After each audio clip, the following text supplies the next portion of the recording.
this. Whack, whack, watch the top, whack, whack. Okay, it broke. 45, I'm out of there. Job's done. Oh, the tree's a sponge. Okay, or the thing's a sponge. Okay, I gotta go back in. Okay, I'm gonna go in.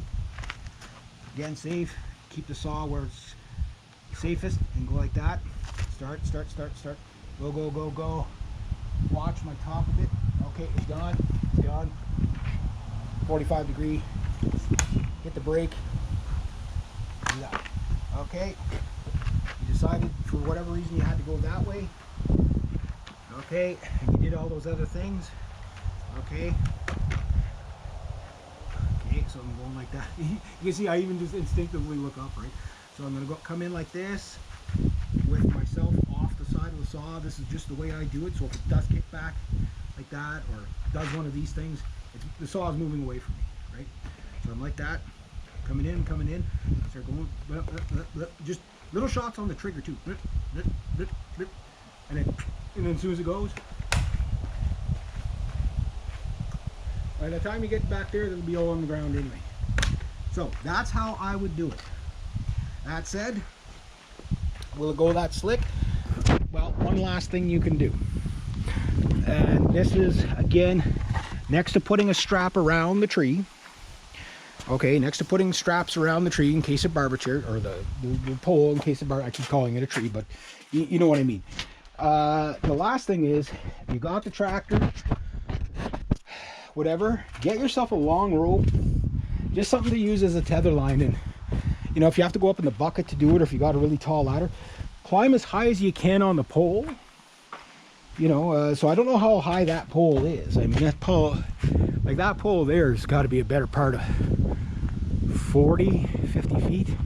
Well, if that's 2 stories, 8, 16, we'll say 25 to the roof peak. So you're looking at 35, 40 feet. Let's get nice and close and personal here. Okay. So sorry about the wind, but it is what it is. So yeah, you start getting close to this thing, it starts getting a little bit intimidating because of the you know, it's like, hey, shit, that thing's pretty high. Now the thing is like I say, you can see like the shit like this. Okay. I don't know where those came from. I don't ever remember seeing anything on these things, but some of these poles are recycled and stuff like that too. We've never hung a poster on here ever, but you got shit like that in there, right? You might have old wire, you might have to cut all that out. But this thing isn't leaning, so this thing would be easy to take that, well, not with the wires on it, but you can see there's a bend at the top. You know, that might affect the way it falls, but as long as you're falling away. So now, if you go about, say, you know, if you were really lucky, you could get up to the first wire, which is about 20 some odd feet right there. If you could, great. If you can't, anywhere up to about the midpoint on, tie it. Get a truck, even if you use like a couple hundred feet, so that if when it comes down, it doesn't hit whatever you got it tied to. Just tie it off, not so much to pull it down. You're just going to put a little bit of tension on the idea, so it doesn't go back. That's all. If it does do a funny thing, it'll at least go that way, like that. You just put enough tension on it just to guarantee. I do that all the time. Even like, for example, that tree that I fell a couple of days ago, because it was close to there was like maybe a 2% chance that thing could have went the wrong way. Okay, fine, but eliminate that 2% chance, right? So that's what you're up against. How you tie it off, well, I'll leave it at that. I think there's more information. So I'll go right back to what I said. First off, find out if you're legally allowed to cut that thing down so you're not charged for it. Number 2, get somebody who's done it before. I know there's that ego part of it. You know, I want to do this myself, blah, blah. I get that, but that's not the place to learn, because you just have, you're dealing with the hydro, right? I would go fall a bunch of trees, think about it over the winter, fall a bunch of leaners, learn how to fall a leaner. I hate dealing with leaners. Every guy that falls leaners hates dealing with leaners, because every time you cut one, you think of the people that you knew that got killed doing that, right? So I'm not saying you're going to die doing this. What I'm saying is there's high potential risk. Not insane risk if you know what you're doing, but even when you know what you're doing, like I say, that thing could fall in half. It could be rotted enough that it could fall in half halfway down. You know what I mean? shit like that happens. So watch, you know, when you're cutting, you know, like watch your cut, but you know, monitor your cut. And that it's a lot to get used to when you're not used to doing it. So I'd say go follow a bunch of trees first, you know, and it's not about the size of them. Like even a little tree like this, which is about maybe, I don't even think that's 8 inches at the base. If that thing like that is a beautiful tree to fall, because you could pretty much decide any direction it wants to go, right? The second it's got branch heavy on one side, like this is slightly branch heavy on one side, but you get the idea, it's easy. But if that same tree is leaning, it has the same potential danger as that. So that's what I'm going to go with. If anybody thinks that my method is the worst method, you know, talk them out of it. Talk them out of it. My sense, I get somebody else who knows how to do it. I get it. It's one of those things you want to deal with. But, you know, like, go get some experience on the saw. Yeah, you took the course, so you got an idea of what a saw is about. But you have to do the real world. You have to deal with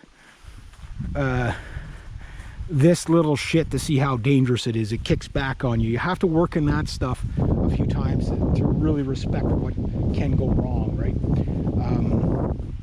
You have to fall leaners like this a few times. Yes, it's a pain in the ass every time. And, you know, like, again, tie it, strap it off, everything like that. Hope you were taking notes through the whole thing. I'll leave it at about that because my camera's going to probably run out of battery juice anyway. I know it's a long thing, but you know, even though I've never met you personally, I consider you a friend, and I don't want you getting killed doing something stupid that I told you to do. So my recommendation, get somebody more experienced. Get your saw checked out. Make sure it's running tip-top, because once you start cutting, you're committed. You know what I mean? Yeah, those are the things you got to take into consideration. That's how I would do it. There may be better methods out there. There's probably going to be a million people say, don't do it the way he says to do it. You're good. That's saws. That's saws.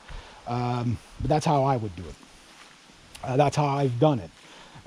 So there are better ways of cutting that down, but you know, the more advanced cuts get really, really complicated, and it'll overwhelm you, and you're more likely, the more advanced the cut, the more likely you are to make a mistake. So that will make life harder for you. So my thing, tie it off, strap it, make wedge it. If you can follow it with the wedges, that's the safest way. Yeah, and just try it, you know. And again, if you're going to try cutting it out like that, you got to give her.